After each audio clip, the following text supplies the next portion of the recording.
Hey everybody, my name is Zach REDRUP, this is the It's Not a Phase podcast, and on today's episode I'm joined by Invent Animate vocalist Marcus Vick. We talk all about their new album Heavener, working with Landon Tewers of The Plotting You, being signed to UNFD, dealing with loss and delayed grief, emotional experiences with fans, and loads more. Before we get to all of that, I want to talk to you about a new independent festival called Loomfest. Loomfest is being held on Saturday the 15th of April across 3 venues in Camden, London. The Underworld, the Black Heart, and the Camden Eye.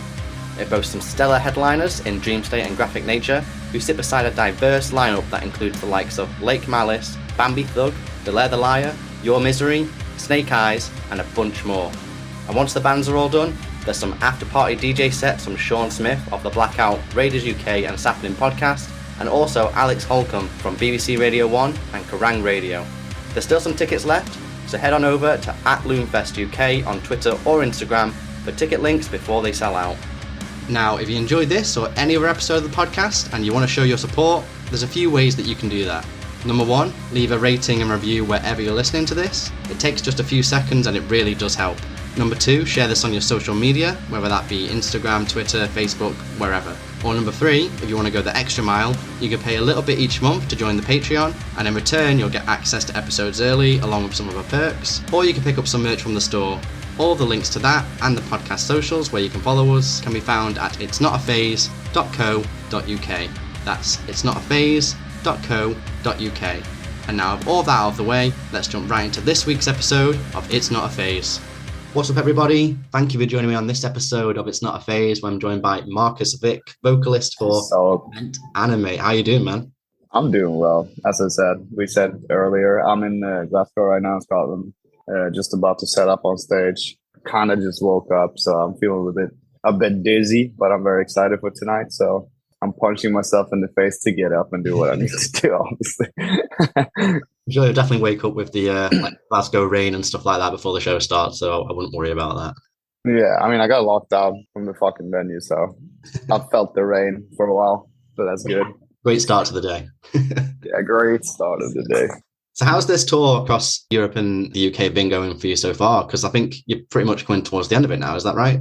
Yeah, this is the last, we're doing the UK dates, then we have Belgium and one final German date, I think. Yeah, I think. Wait, no, Netherlands. No, we do Belgium and Netherlands, and then we're good. But it's been great. It's basically the same tour we did in November on the Never Say Die tour. It's kind of, a lot of the venues are similar, like here, we're at the Garage in Glasgow.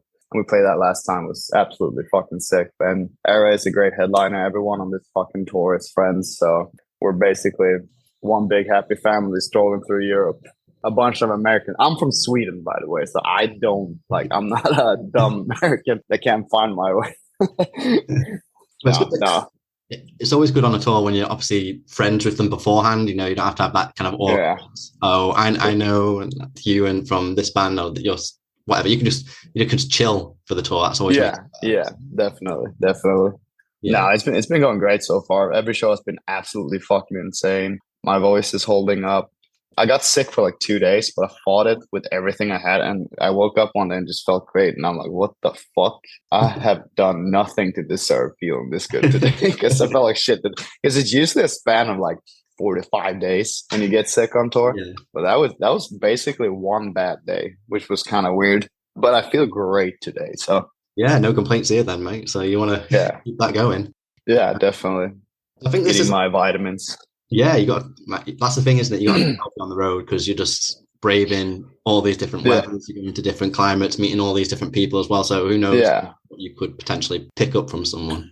Yeah, different food. I mean, obviously you don't want to waste money every day. And we got catering when we tour in Europe, not in UK apparently, but in Europe we got catering. So it's food every day. And the food is usually some indigenous food from that country. So in Poland, it's very Polish food.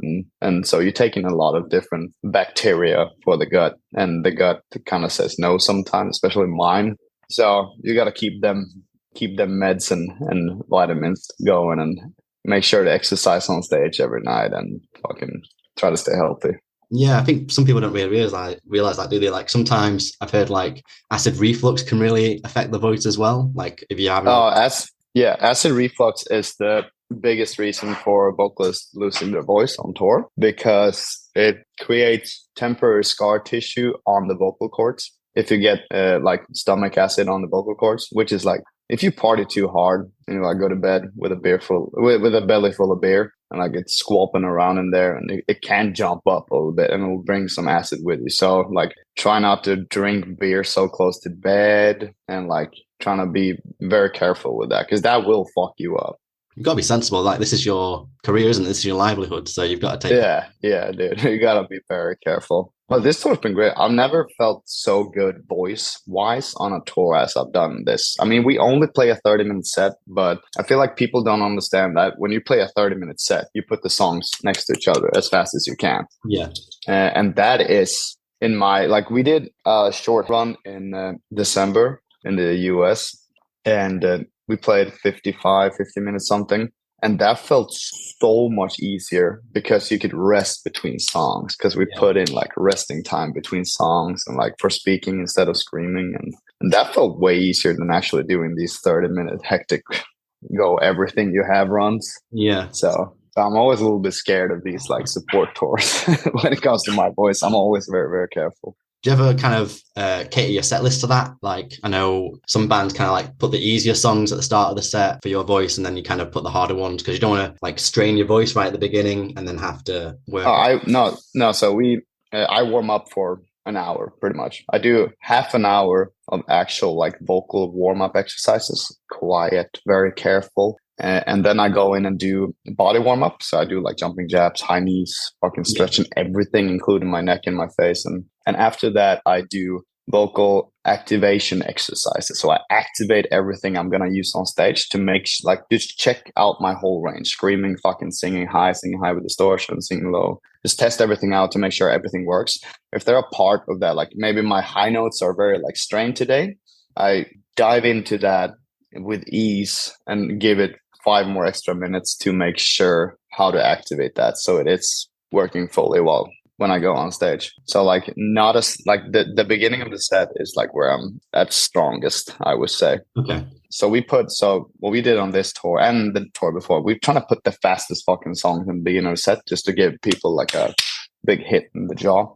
So this tour we play Shed Astray. Great set opener. Like it starts right away and right after the intro. And then we give it like a couple of seconds between that and the next song, which is Monarch. Also a fast song that starts directly. Like you want to go at it as fast as you can. And then after Monarch, we give him a little bit of room by starting Cloud Cascade because the intro is not long, but it's a little bit longer than the other songs to speak a little bit, introduce ourselves, trying to go at it. And then after that, we put in Elysium, the album ender, to make it more emotional and like actual Invent Animate, in my opinion. Yeah. And then after that, we give them our song As If It Never Was because that's our best set ender. Like it's a great song to end the set because it's emotional, it's fast, it's heavy, it's slow, it got fucking everything. But then we add Immolation of Night after that. It's like, okay, this is the actual let's fucking end this with a big ass circle pit. That's like what we do every night. So it's been perfect, this set, actually. I'm very happy we did this. Everyone agreed on it and shit. So cool. Yeah. I believe I mean, you can correct me if I'm wrong here, but I think it was on this run is your first show in Sweden since, your home country of Sweden, since you joined Invent Animate. Is that right? Yeah, dude. It was fucking amazing. That was the best show in my entire life. Not the best like show wise, like technical, whatever, but emotionally it was definitely the best show. I saw the Swedish because the Swedish crowd is weird. Like Scandinavia in general can be a little bit like laid back because there's a lot of fucking musicians going to shows that like kind of analyzing a little bit. And we're like a guitar band. All the bands on this tour is like guitar bands. So, but people went crazy. Like we saw circle pits, we saw fucking wall of deaths and shit. Like it was absolutely insane. People sang along and it was just amazing. I got to see my family and like my girlfriend was there to watch me. And I just love that. This is the second time they see me live. They saw me in Vienna on the Never Say Die tour in November. Yeah. But it's just nice to have it hometown. A lot of friends who have never seen me play with this band that's been touring with me with my old band and shit. Yeah. So it was just absolutely sick. Like, and the venue Fryshuset in Stockholm, it's just good venue. I've seen so many shows there. I've never played a show there, so that was the first time, which was pretty cool as well. Backstage area perfect. Catering was fucking lovely. Swedish pastry, good coffee. Everything I love about Sweden was there. So it was absolutely sick. I'm very happy we did that. Yeah, yeah, I can imagine that's just so like emotional, kind of like a homecoming show. And like you say, your Yeah, friends and family and your girlfriend's yeah, like I got seeing where yeah. you are with this band. Yeah, I got to speak to the crowd in Swedish. It was fucking great, and like everything was just amazing. Apparently, it was a late add to the tour as well. I'm very happy the guys in Era did that. Very grateful for that because it was just emotionally loaded all day. It was Yeah. fucking sick. I got to see like I got to take my boys to like some Swedish things doing because they've been in Sweden before, but now with a Swedish guy, you know. Yeah. So we ate 3D printed vegan steak, which was fucking Oh insane. wow. First time I've ever done that as well. But like I showed them around a little bit of like the center of Stockholm, and it was just amazing. Yeah, like you can just show them your like favorite local haunts, I guess.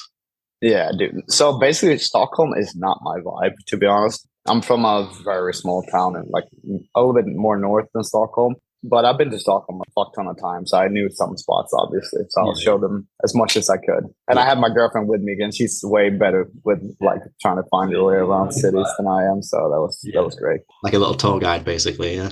Yeah, it was actually sick. I want to do that again for sure. So of course you've got your new album Heavener. How does it feel to be finally putting this full length out there? I mean, I don't know how long you've been sitting on it, but it's I always think a good moment to put an album out, isn't it? Yeah, I think we've been sitting on the actual finished record for more than half a year now. The way of producing that album was the most comfortable I've ever worked on a musical project in my life. I feel like there is so much more of me on this album. The guys and I really, really invested in like, hey, let's put vocals more in the forefront on this album. And I'm like, hell yeah, let's do it. Let's take in all the help we can get. We took in Landon Tewers from the Plot Menu to help with like melodies and like pushing me and like whenever I did a take, he was like, "Ooh, you did something there. Do that the whole fucking sentence." Right. Like I put vibrato there and there. Just tried out everything. Just trial and error. Just tried out my whole fucking range because I'm taking a lot of pride in being like a very diverse vocalist. Instead of being very good at one thing, I'm like decent at a fuck ton of things. Yeah. So we just tried out fucking everything, trying to find like my vibe, and we really did that on the album. So I'm very, very nervous to see what people are gonna think of this album. Kind of fun. Like I do falsetto now, which is fucking insane. Yeah. I've never used that on anything in my life. So like shit like that is absolutely it's gonna be insane to show people for sure. What was it like for you as well? Because I imagine, because Gravy was your first full length with the band. I guess in a way that's kind of like you proving yourself to the fans that you're a worthy replacement, I suppose. Whereas this time, Yeah. I imagine you're feeling like far more confident and more, in tune with what Invent Animate is and is becoming with you in the band. Yeah, I feel like definitely we created something together, me and the boys. That's definitely worthy of being its own thing, I would say. Whenever I talk to other musicians, I'm like, hey, what do you think about Invent Anime? Blah, blah, blah. They always think that, yeah, you definitely have your own shit dialed in, which is cool. Yeah. I feel like that's definitely the case for the newer songs. I feel like the EP, The Song Sleep As If It Never Was like the first point of, okay, what do we have here? What are we going to do with this? Because Gravy I just felt like that was like a test thing. I didn't have a big foot in the stake of what we were doing at all. And I feel like the guys that was just an exploring phase, I would say. Let's try and explore. What can we do? And it turned out as a great album. A lot of people love that album, even though like we as like the owners kind of look back into it and sometimes like I feel like the further away we get from that album release, we realize stuff that is good. You know what I mean? Because in the start, for me especially, it was like, yeah, I didn't like that. I didn't like that. Whatever. Yeah, that's cool, but I could have done that better. Yeah. But now I look back at the album, like the older I get, I just look back at the album. And like, yeah, that part is like iconic to me. It's like, there's a part in this. I think it's the song Nova. It's like an Imogen Heap kind of vocoder part. Yeah, I know what you're talking about. Yeah, yeah. I feel like that's one of the coolest things I've ever done. Like Randy, the producer, really wanted to put something together, and it's like a vocoder part that doesn't have a vocoder feeling to it because it's so fucking ambient and so Invent Animate. Yeah. Like we treated my vocals as they usually treat the guitars in the background and shit. It was just absolutely, I love that part. Like that part for me is Graveview, in my opinion. So, this is like, well, a lot of bands over the past few years, for obvious reasons with the lockdowns and stuff, have been, sitting on albums for a while or writing and creating records in different ways because they've had to. What was kind of like the recording and writing process for Heavener? When did that kind of start? Did you kind of have any speed bumps yourselves with the lockdown and stuff that happened? I think so. We definitely had a lot of songs done, and not done, but like the ideas of the song, the skeleton of the songs were done before we actually went into and started writing vocals on it. I did have a lot of ideas, but we kind of redid the ideas or like scrapped them all and trying to do it with like a blank page. But the writing process was amazing. We just locked ourselves into a cabin in Arkansas, brought Landon, and just did vocal melodies. So we had like 4 writing stations. We had like a song writing station. We had like an ambient like track writing station where Caleb sat and just did soundscapes on his computer. And we had like a vocal station in the basement of that in one of the rooms where me and Landon just sat and just spat out ideas and try to track them and see how they work with my voice and whatever. And then after that, we went back to Texas. We revisited some of the ideas, trying to see if we could better shit, scrap shit, come up with new shit. And then after that, we went to Detroit to Landon's house and actually tracked like most of the singing while the guys produced a little bit on the hotel room. And it was just great. Like after that, we went back to Texas again, recorded all the screams, added another song, recorded a lot of singing as well for the actual album. And then we went on tour and we just sent it off. And then we kind of edited it on the beginning of that tour, sent it off to Dan Bronstein, Trey, our drummer, and Dan sat together through like Zoom calls or like FaceTime calls and mixed the album together and try to make it sound fucking insane. So that album actually got mixed on that tour, which was fucking sick. Yeah. So the process was, even though it was very, very long, like it was like 4 months of just being totally focused on that. It felt short and it felt fast and it felt comfortable and it definitely was productive. So I enjoyed working like this. The only thing that was fucking bad is that I was stuck in America for 4 fucking months, and I have a girlfriend, I have like cats, yeah, a family and a job and whatever. So that sucked a little bit, but we figured it out. Well, yeah, definitely. I mean, going away from home that long, I think anyone would kind of feel that way, with everything, all the personal ties you've got back to home. Yeah. No, 1 month, 2 months, it's like, yeah, I can manage that. Yeah, here and there, but like 4 months is so long. That's a third of a year. That's a third of a whole year you're gone through. Yeah, it's crazy. But yeah, it was great. You talked about like working with Landon on the clean vocals and stuff, and I think as well you produce most, if not all, of the like screen vocals yourself. Is that right? Yeah, I produced all the screaming myself in Keaton's house in Texas, and before the Polaris like Moths to Flames and Alpha Wolf tour in March, April. Well, I guess that that helped put your imprint on the album as well, because you've got kind of like hands-on on the production of the screams, and like working with someone like Landon, who's a great vocalist in his own right. I just imagine that was I realized real quick when we wrote with him in that cabin, like, holy shit, we have the same workflow, we have the same mindset when it comes to producing. So that just took all the stress out of it.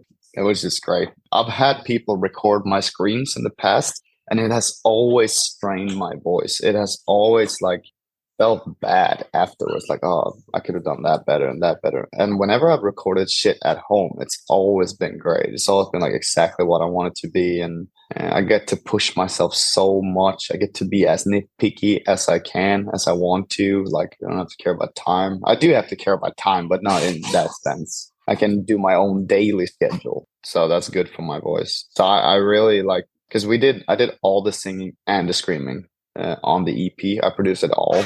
Obviously, everyone was in the writing with that, but I produced it all at home in Sweden because of the lockdown. And I was like, okay, I'm never, ever letting anyone record my screams ever again. I will have I could have an engineer do it, but it's going to be on my terms completely. So yeah definitely. Because it turned out great. Like every screaming like take that's on the new album, it's like, okay, I love this. Like it feels great. And obviously you get better by time, like, oh, what microphone to use, like how do you mix this, how do you produce this and shit. So yeah. So why did you settle on the title Heavener for the album? I think Keaton, our guitarist, just drove by a place called Heavener in Texas randomly. Okay. I think we did it on tour or something, I can't remember. And it just said Heavener, and it just resonated with him, and he told us, and we were like, yeah, it makes sense. A lot of the songs are about grief and shit. And Heavener, not in a religious sense, but it is like a pit stop before moving on, I would say. Yeah. And like the more I talk about this, the more I come up with cool ideas about the album. Like, for example, the entity on the album artwork, the person or whatever it is, the ghost, is to me that represents the song Reverie on the album, which is like a middle pit stop, because there's like metalcore, pop, metalcore, and then like Reverie comes on, which is basically an encore with vocals on. And I would say that's a pit stop before. So like the first process before Reverie, I would say it's like some kind of grieving process. But Reverie, when it comes to the entity of the album artwork, is definitely like, yeah, this is where you stop and reflect and take everything in. Reverie, the entity could be the guide as well. And before, like you have to take in, you have to stop, breathe, take in before you move on to the next part. And that's when Immolation of Night starts, which is a fucking scary song. But it's also one of the happiest lyrics on the album. It's a lot about like moving on and knowing yourself and shit. So, and then you just go. And at the end of the album, we have Elysium, which is basically a song about late acceptance in grief, because it's about me finding grief 11 years after my granddad died. Yeah. And 11 years after the funeral, because I didn't feel at the time. But like when I actually like started feeling, I was like 25. It was like 3 years ago. And like it's just everything just hit me, and it was like, oh my god, I remember everything now, because I didn't remember anything. But like all the pictures of all the fucking like people crying on the like family crying on the funeral and shit. And I was like, holy shit, I gotta write a song about this now. I have to write this down now. Well, it'll fucking crush me. Yeah. So I did, and it turned out great. Like the song really represents the lyrics in a good way, which is cool. Yeah, I think people deal with grief in so many different ways. I don't really like you say, you kind of like had like a delayed grief, and I think that does happen with people sometimes. And I guess it can sometimes be kind of scary and overwhelming when it comes by so much later than when it kind of happened. I mean, I was 15. I was like a teenager, just an asshole boy. Like, who the fuck is 15 and like a good person? I mean, you think you're a good person, but you don't know what a good person is until you're late 20s, I guess. And like, just I don't know. I just didn't let anything in emotionally at all when I was a teenager. And I just realized that later on, like, holy shit, something actually happened. I knew it happened, and I always known that I didn't feel anything, but I just couldn't figure out why. Or like, I couldn't like let that in. But when I did, I was like, okay, well, this sucks. But I mean, it's good that I like evolved a little bit emotionally, I guess, when I look at it. yeah, I guess it shows that you've kind of grown and matured as a person to kind of, if you look back at who you were then and who you are now, then that's kind of obvious to you, isn't it? Yeah, that's true. That's 100% true. Yeah. Is it ever difficult? You mentioned talk about like songs about grief and death and loss and all these kind of struggles that people face in different degrees in their lives. When you're kind of being vulnerable lyrically like that, do you ever get like anxious or apprehensive about being vulnerable yourself in these songs? There's definitely songs that I've written on the album. I haven't written every song, but I wrote a couple of the songs in the album lyrically. But there's definitely songs that like I've spat out words about a subject that I'm not ready to talk about completely yet. It will come eventually, but not as of now. It's too like some stuff are too fresh right now for me to talk about like openly and like detail about it. But the songs are still there for people to like not figure out what I felt when I wrote it, but they can figure out how they feel when they hear the song and like read the lyrics and whatever. So it is a hard thing to be vulnerable for sure. I definitely like there's a good example for that right now. But like False Meridian, for example, it's about like identity crisis throughout the whole thing. Like, what the fuck am I doing with my life? So that one is like still fresh. Like I'm starting to get open with it a little bit. But it is very scary being vulnerable when you have never ever done that before. I mean, I've written personal songs about shit, but I've never told anyone like what it's really about. You know what I mean? It's always open for interpretation. That's a little bit how Invent Animate write our lyrics and shit. But I feel like on this album, we definitely agreed on trying to be a little bit more open. And like, I mean, maybe in the future we're like completely transparent with our lyrics. Because now it's more like ethereal, like ambient, spacey words, Yeah. So it's definitely open for interpretation. Yeah, I don't think you have to be too direct, do you? Because, I mean, you kind of mentioned it just then. Like, you've got these fans that listen to these songs and take their own interpretations of what those songs mean. And I think sometimes because they're relating it to their own experiences and their own struggles, you writing those songs and writing the messages kind of helps push them through whatever pain or trouble they're processing in their lives at that time. Yeah, I've definitely had people come up to me like, "Oh, your music saved my life," and I just never ever understand that. But I'm starting to get it now because I'm starting to feel like, yeah, some songs really never have. I've never had it lyrically a song make me feel in a special way, but like musically and like how a song can set the mood has definitely like, holy shit, this song makes me feel hard. Like there's a song by a group called, or an artist called Apparat. I think that's how it's the intro to the show Dark. It's a German Right. fucking sci-fi show. And that intro definitely, like, I can just put it in my headphones and just lay down on the floor and just let it in. And it's just almost makes me cry. And it's crazy. And like there's definitely some film scores out there that I'm like, oh my God. Like the ending score to the film Arrival. I've been listening to that a lot recently, and it's just the best fucking film score of all time. uh, yeah, and like so, I definitely start to understand what people mean when they say shit like that. Because like, if you discover a band when you're in a phase of grief, and you discover a band that you just can't stop listening to, you will obviously refer to that band as that time when you had that grief. So I get that. But some people actually come up and like, "Hey, your music saved my life," and I'm like, I really appreciate that, even though I don't understand it. Yeah.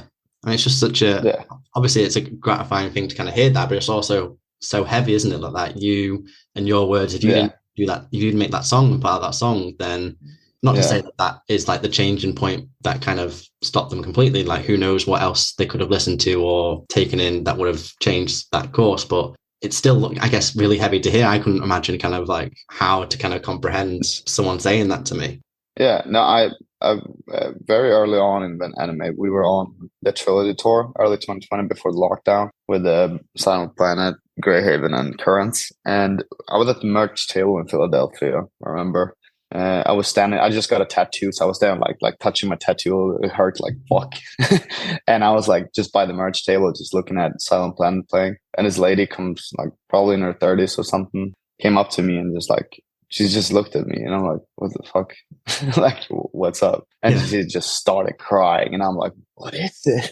What's Yeah. going on? And she just told me a story about her husband passed away like 2 months prior to the show, and we were a favorite band, and like his last time he listened to our band a lot and told her how much it meant to her. And I let her stay next to me and watching Silent Planet Yeah.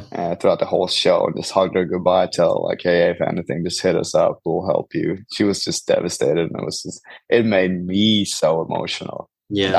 I think that was the first time I'm like, okay, maybe our music means something to some people.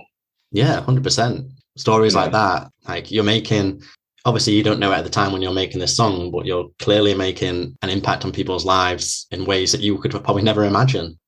I feel like that's our job as musicians, especially like the emotional side of music. I mean, all music brings emotion, but let's say sad music, I would say. And Invent Animate has always been like about like sadness, I would guess. And I feel like this album definitely has some snippets of sadness in it. So, yeah. Yeah, I think your kind of ambient instrumentals in the back kind of help portray emotion as well in the songs. Yeah, no, definitely. Like, if you listen to like Review, there's an instrumental version out on the internet now. I think it's on Spotify as well. If you listen to it instrumentally, some parts really like cut through into you, and it's so I definitely agree to that. That the instrumentalness of Invent Animate has always been very very emotional. Yeah, there's a lot of songs on Heavener that is just fucking fun to listen to. Like, what the fuck are they doing with the guitars right now? Which is funny. Well, Heaven is your first full length through Unified, isn't it? Because I know obviously you put the EP out, but this is the first full Yes, length. What's it been correct. like working with them as a label? Dude, they're great. And like I feel like every week they're just like not surprising me, but like, yeah, this is a real good label. Like they're working so fucking hard on this release, and like they're very, I don't think they're like deliberately like trying to show us, but I see shit about them working for our album, like through email chains, like getting interviews like this and whatever. And I feel like as of now, we're definitely home when it comes to Unified. Yeah. They're doing a great job. The whole team, they're just amazing, hardworking people, creative as fucking hell. And it's been going great so far. No major hiccups, nothing like anything. And like when you work with so many people on a team, like there's always going to be something like, oh, fuck, that person did that. That's not good. We got to fix that. Yeah. But it's been great. Like they're doing well. I'm very like proud of our whole team working on this. And like every other band that's on UNFD says the same thing. Like they're really being treated well, which is nice. Yeah, and like I say, they've got such a strong roster as well, so it must be really good for you guys to be against such good company as well. Yeah, I mean, we're on tour with fucking Era, and they're also on like UNFD, and we have basically the same team behind us, which is absolutely sick. And they're doing great. Their new album release is just phenomenal. Like everything was treated perfectly, which I don't know if they think that, but I definitely think that. So I don't know. I'm definitely home when it comes to UNFD. Where would you say Heavener, for people who haven't listened to the album yet, where would you say it kind of picks up from where you left off with the Sun Sleeps EP? Because I know that was kind of like obviously a short, like you mentioned earlier, it's kind of like a change, isn't it? That was like the signifying of change and the next step in Invent Animate's career. I think Greyview is ambiently, that's not a word, but ambiently emotional. It's like spacey emotional, I would say. Yeah. While the Sun Sleeps dives into the heaviness of emotion. It's definitely like, it brings, I feel like Greyview is like, if you want to like talk about it, it's like, oh yeah, you're sad throughout the whole album. While the Sun Sleep As It Never Was EP is like, it's just more of a panic attack kind of emotion when it comes to the album. And I feel like Heavener has both, but insanely refined.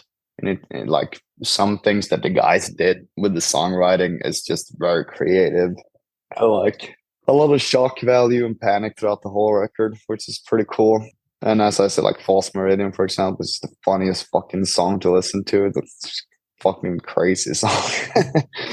But like Reverie is just like a pit stop and just sit down and feel it. Kind of don't think about like where the song is going to take you. Just think about how the song makes you stay before you go. Yeah. So like I feel like Heavener, if you go down to details, it's just a refined Invent Animate dipping our toes into new waters, especially with vocals, I would say. Yeah, well, especially, you mentioned the song Reverie, like it's kind of like, you mentioned that being like a pit stop and kind of like a breather moment. That really, I think, displays where you've kind of progressed in your clean vocals as well. They wrote that. Caleb wrote that randomly when we were in the cabin in Arkansas, because he had his computer was hooked up in the bed in the room he slept. I remember him sitting like, oh, fucking breathing, like chilling and doing that. And we listened to it like, yeah, let's put vocals on it. And we tried and we just came up with it. And we basically changed. We did change the song a lot throughout this, but the whole general idea with the vocals and the instrumental kind of stayed the same, which for most of the songs, it changed a lot throughout the process. But that one stayed pretty like, yeah, we want this. It's sick. Right. So, but yeah, it's definitely like soft singing shit that I've never done before. There's a lot of soft singing in other songs on the record, but that one definitely has like the most breathy, emotional cry in my throat song, which was cool. It was cool to put that out.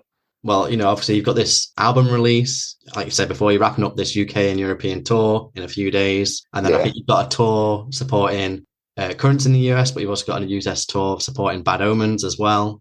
Yeah, no, we're doing a couple of shows on the Currents tour before we hop on the Bad Omens tour, and then after the Bad Omens tour, because it's such a short one, we're coming back to the Currents tour before we have our time off this summer. So what else is planned for Invent Animate other than that you can talk about? We're planning on like putting some headline shit out there in the States. I think it's time. We definitely have to tour this album, and I'm very excited for that, to be able to play most songs of that album, I guess. I feel like I want to play a long set. It's stressful as fuck to play long sets, like trying to plan that out, but I feel like the fans deserve it, because even though we did our headline shows in December, we only played like 11 songs. When we have like, this is a fourth album, so we have a lot of songs to play. We have to pick out everything, and I like, if we were to put out like, hey, like ask fans like what songs you want us to play, it would be fucking chaotic. Like we would never ever, because everyone, I feel like even anime fans, everyone has different opinions. Yeah. so it's like you can never ask them what songs you want to play. Like it's like that doesn't help us at all in choosing. But no, we have like some headline shit in planning for the fall, and after that, I don't know, maybe a deluxe edition of the album could be made. Oh, so you mentioned the deluxe edition there. Does that mean there were quite a few songs that kind of didn't quite make the cut for the actual full? Yeah, we talked about that, but we might just write new songs, to be honest, because we don't want to go like take a step back for a deluxe edition. It has to be a step forward, in my opinion. So that would be great. Yeah, and I know a lot of bands now kind of do like full album sets. Do you ever think you would want to do a Heavener set from front to back? Yeah, I would do that, but not now. We still have we have so many mouths to feed.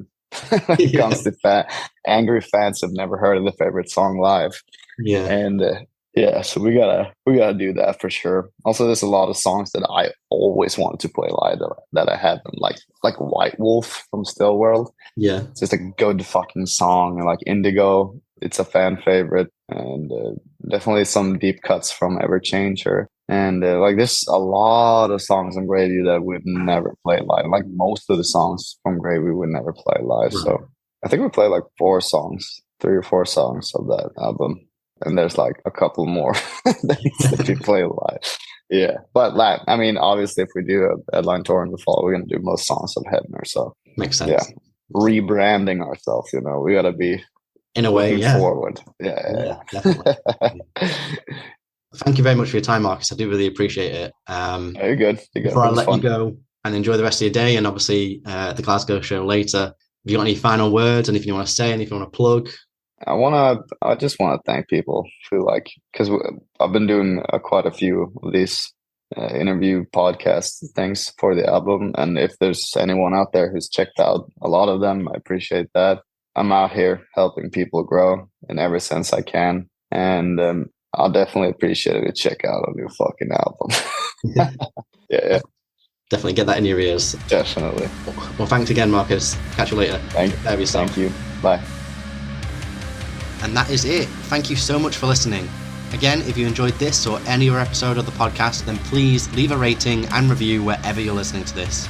If you want to support the podcast further, you can go and give it a follow on social media, pick up something from the merch store, or subscribe to the Patreon to get early access to episodes. All the links can be found at itsnotaphase.co.uk. That's itsnotaphase.co.uk. Thanks again. Hopefully catch you on the next one. And remember, it's not a phase, it's a lifestyle.